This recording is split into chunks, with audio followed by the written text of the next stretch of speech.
Hi, this is Brother Barnes, and I want to show you 3 easy ways to make an imported canvas shell look like it's yours, even though it came from someone else.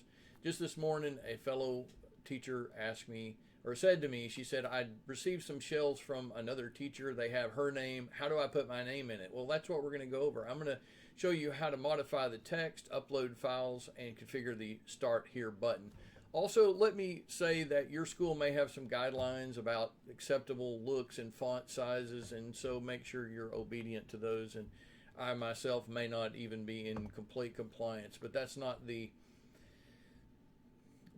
flavor of this video. The flavor is to teach you 3 easy things that you can do to make your canvas shell or an imported shell look like it's yours. Click the edit button at the top right.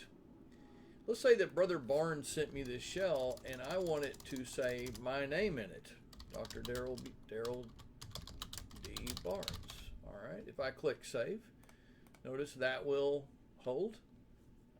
Next, let's say that I wanted to change the files here. Well, if I want to delete that, just put the cursor to the right of it and backspace it. That'll delete it. If I want to add a new file, place the cursor where I want the file to land. Click Files on the right, upload a new file, and I'm going to choose a file, and I am going to click this one, and I want the standard syllabus, yes, and let's click Upload, there we go, bammo, there it goes, and let's save it. So we have changed the name, we've uploaded a file. The last thing we're going to do is we're going to configure this start button real fast, and then we'll be done. We're almost done. Let's click edit. Let's click that start here button to select it, and then let's go to links, and we're going to go to course navigation.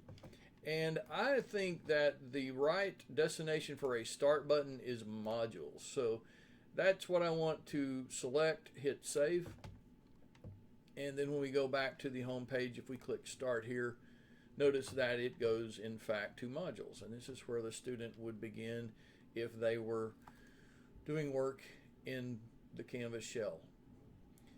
You may not have a lot in modules. If you don't have a lot in modules, you may have to have some content before you can select modules. That's a possibility. But anyhow, those are the 3 basic things that you can do to begin making a module look like yours. Change your name, upload some files, get your start button configured, and keep going.